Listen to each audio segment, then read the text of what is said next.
Humans are off limits, we don't harm them. HFY Story. Prologue. Humanity's Shadowed Past. The Galactic Federation, a vast alliance of interstellar species, had stood as the arbiter of peace for over 10,000 cycles. It ruled with consensus, maintained order through diplomacy, and extinguished conflict with overwhelming force. Its archives held the history of every known civilization, from their humble beginnings to their rise among the stars. Yet, amid the thousands of data streams and holographic records, there was a single glaring omission: humanity. To the average Federation citizen, humanity was a ghost, a name whispered but rarely discussed. Even the oldest species treated the subject with caution. When pressed, their answers were always the same: humans are off limits. We do not harm them. The younger species, unburdened by the fear of old wars, questioned this silent policy. Why should a seemingly unremarkable species merit such deference? The answer, often given in hushed tones, was chilling: because humanity remembers. Chapter 1. The Spark of Conflict. On the frontier world of Kaelos II, a Federation mining operation had thrived for decades, extracting rare minerals from its obsidian-like mountains. Overseen by the Crithari, a reptilian species known for their efficiency but also their ruthlessness. The miners toiled under grueling conditions. Among them were humans, scattered workers who had sought employment in Federation territories. No one noticed the tension growing between the humans and the Crithari overseers. At first it was subtle: missing supplies, faulty machinery, whispered conversations among the miners. Then, a human worker named Ari Caldas refused an order to enter an unstable mine shaft. When a Crithari officer struck him in front of the others, the room fell silent. Ari stood, his face bruised, but his gaze unwavering. "Touch another human, and you'll regret it." The overseer laughed. But when another Crithari reached for a human miner, Ari moved. With speed born of survival, he incapacitated the officer, his strike precise and brutal. The other humans followed, rising against their oppressors. By the end of the day, the Crithari had fled, leaving the mining complex in human hands. Chapter 2. The Federation Responds. News of the uprising reached the Federation High Council within hours. The chamber, a vast hall adorned with holographic projections of the galaxy's many worlds, was abuzz with heated debate. Primarch Zovan, a towering insectoid being with shimmering carapace wings, addressed the assembly. "The humans on Kaelos II have attacked their overseers and seized a Federation mining facility. This cannot stand." Among the delegates was Captain Varen of the Talik, a feline species known for their warrior traditions. He leaned forward, his emerald eyes narrowing. "Why not send a strike force? This rebellion must be crushed before it spreads." The silence that followed was deafening. Finally, an elder archivist of the Lumari, a species of crystalline beings who served as the Federation's historians, spoke.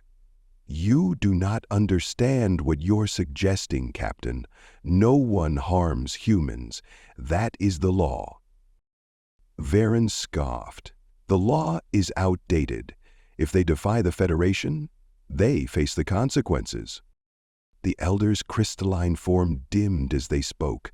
"Humanity is no ordinary species. They remember every betrayal, every slight. You will not just spark a rebellion, you will ignite a war." Despite the warnings, the Council voted to dispatch a fleet to Kaelos II to subdue the rebellion. Chapter 3. Humanity's Stand. When the Federation fleet arrived, the humans of Kaelos II were ready. Under Ari Caldas' leadership, the miners had transformed the complex into a fortress.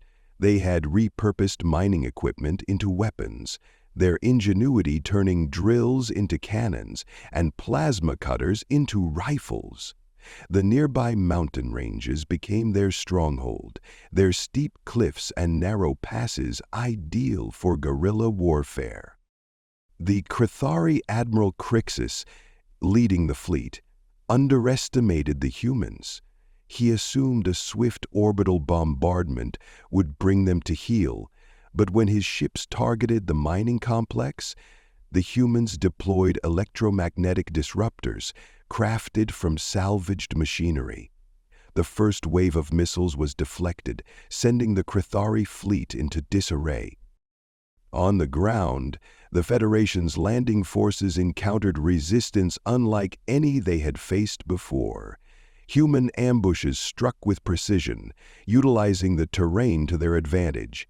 Entire platoons were lost in the dense forests and rocky canyons, their cries of confusion echoing in the calms. Ari Caldas stood at the forefront of the battle, his resolve unshaken. "They think they can break us," he said to his fighters, his voice carrying over the comms. "Let's show them what Deathworlders are made of." Chapter 4: The Forgotten Past. As the conflict escalated, whispers spread across the galaxy. The youngest species, eager for answers, sought out the Lumari archivists for clarity. One such seeker was Lyra Shen, a Zerathian journalist determined to uncover the truth about humanity. Her journey led her to the archivist's crystalline library on the moon of Elanis. The Lumari, their forms glowing softly in the starlight, welcomed her inquiries. One elder guided her to an ancient hologram, its data preserved through millennia. "What are humans off limits?" Lyra asked. The elder activated the hologram. Images of war filled the chamber. Planets scorched to lifelessness, fleets shattered in orbit, civilizations brought to their knees. At the center of it all was humanity, their faces hardened by loss, but their eyes burning with defiance. This was the Terran ascendancy, the elder explained.